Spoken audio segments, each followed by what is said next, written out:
अस्सलाम वालेकुम dear students. तो आज हम करने जा रहे हैं कि न्यूमेरिकल सॉल्यूशंस और एग्जैक्ट सॉल्यूशंस की कंपैरिजन। ये एमफिल लेवल और एमएससी लेवल बीएस लेवल की मैथमेटिक्स है।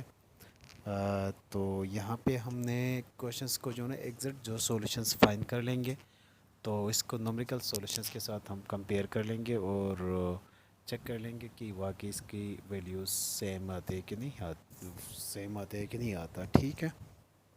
तो एक आपके पास क्वेश्चन गिवन है, उसको आपने कोलोकेशन मेथड से सोल्व करना है।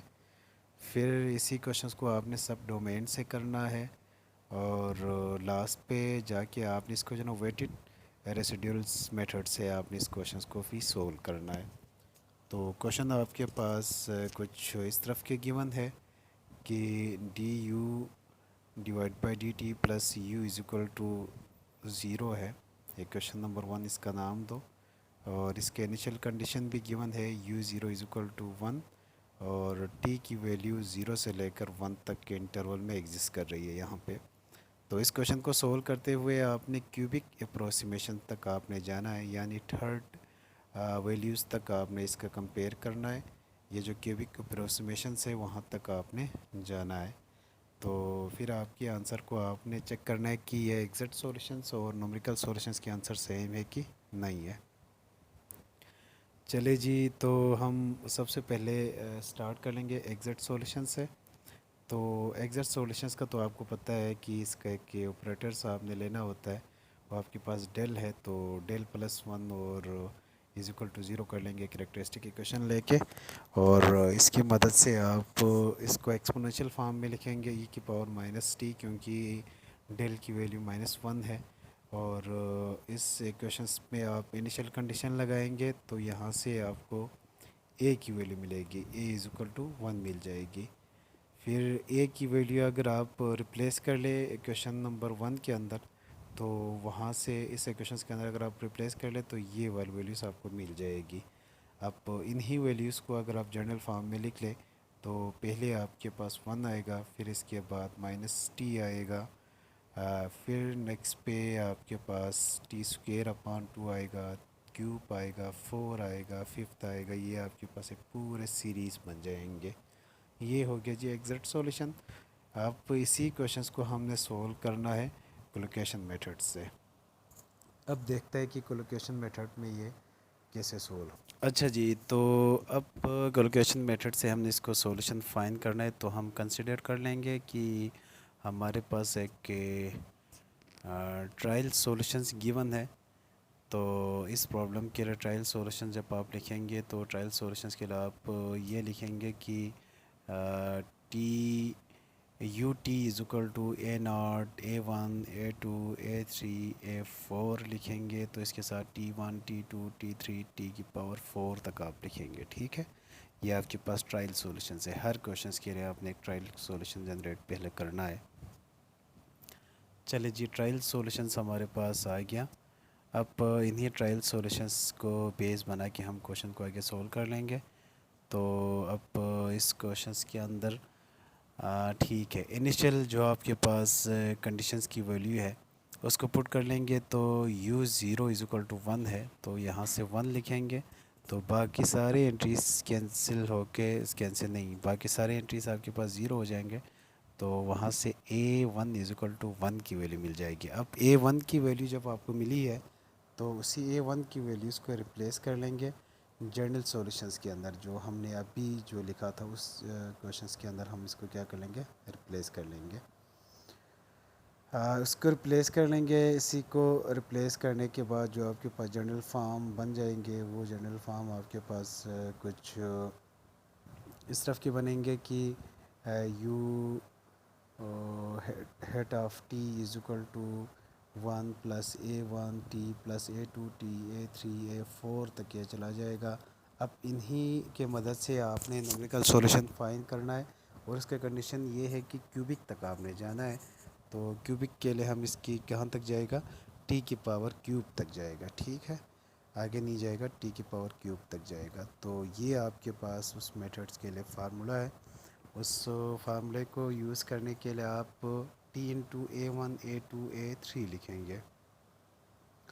अब जो आपके पास u की वैल्यू है, ऊपर जो इक्वेशंस नंबर 2 है इस पे u की वैल्यू है, इसको हम फर्स्ट टाइम डिफरेंशिएट कर लेंगे t के हिसाब से।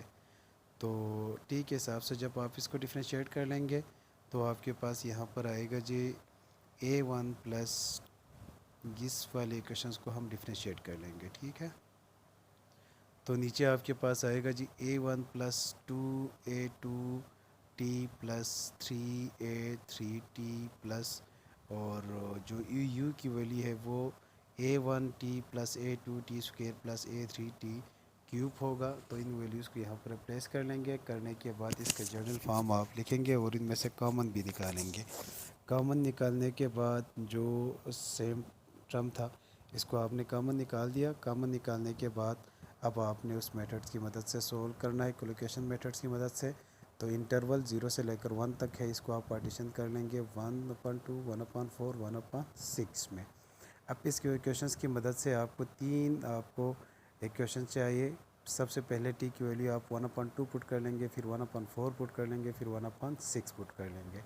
तो तीनों इक्वेशंस के लिए आपने बारी बारी से लिखना है। ये आपके पास 3 इक्वेशंस है। अब तीनों इक्वेशन में और कुछ भी नहीं है। पहला में t1 है, फिर t2 है, फिर t3 है, और सेम वही चीज़ यहाँ पर भी t की वैल्यू चेंज हुआ है। t के 3 इक्वेशंस आप लिखेंगे। इसी एक इक्वेशंस को आप 3 दफ़ा लिखेंगे। फर्स्ट टाइम जब इस इक्वेशंस को लिखेंगे तो वहाँ पे t1 is equal to 1/2 put कर लेंगे। जहाँ पर भी t1 है वहाँ पे हम 1/2, फिर 1/4, फिर 1/6।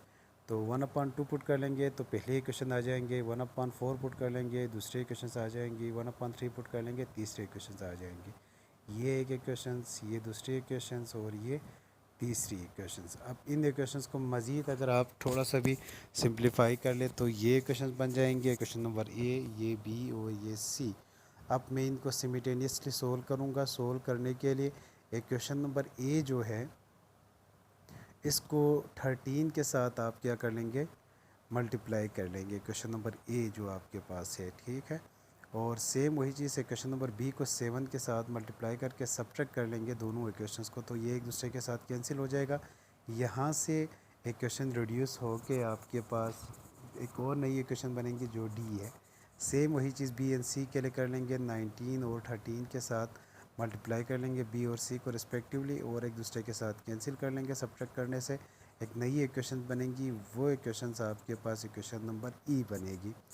और इक्वेशन नंबर ई और डी को भी सिमिटेनियसली सोल्व कर लेंगे। तो इक्वेशन नंबर डी को मल्टीप्लाई कर लेंगे 330 के साथ, और ई को मल्टीप्लाई कर लेंगे 122 के साथ। अब इन दोनों को क्या कर लेंगे, सब्ट्रैक्ट, तो वो भी एक दूसरे के साथ कैंसिल हो जाएगा। यहाँ से a1 की वैल्यू मिलेगी। अब a1 की वैल्यू को d के अंदर रिप्लेस करने से यहाँ से a2 की वैल्यू मिलेगी। a2 की वैल्यू को कैपिटल A के अंदर जब आप रिप्लेस कर लेंगे तो वहाँ से आपको मिलेगी जी a3 की वैल्यू, ठीक है। अब नेक्स्ट पेज पे यहाँ पे a3 की वैल्यू आपको यहाँ से मिल जाएगी। इन तमाम वैल्यूज़ को जनरल फॉर्म के अंदर अगर आप पुट कर ले तो यहाँ से a1, a2, a3 की वैल्यू आप रिप्लेस कर लेंगे इस इक्वेशंस के अंदर। तो रिप्लेस करने के बाद ये आपके पास वैल्यूज़ है। अब लास्ट पे आपके पास बच गया जी ये वाली इक्वेशंस, ठीक हो गया। और ये आपके पास एग्जैक्ट इक्वेशंस है जो हमने पहले फाइंड किया था। ऊपर वाले हमारे पास न्यूमेरिकल इक्वेशंस है। इनकी एरर को फाइंड करने के लिए exact minus approximation divide by approximation multiply by 100 करना है। तो एग्जैक्ट का जो वैल्यूज़ आया है उस वैल्यू को हम माइनस कर लेंगे किससे, अप्रोक्सीमेशन हमने अभी निकाला है, और डिवाइड कर लेंगे अप्रोक्सीमेशन से, फिर मल्टीप्लाई कर लेंगे 100 से। तो हमारे पास लास्ट ये वाले क्वेश्चन हमारे पास आ जाएगी। तो आई होप आप लोगों ने बड़ा इन्जॉय की होगी इस मेथड को। तो नेक्स्ट हम इसी क्वेश्चन को कर लेंगे सब डोमेन।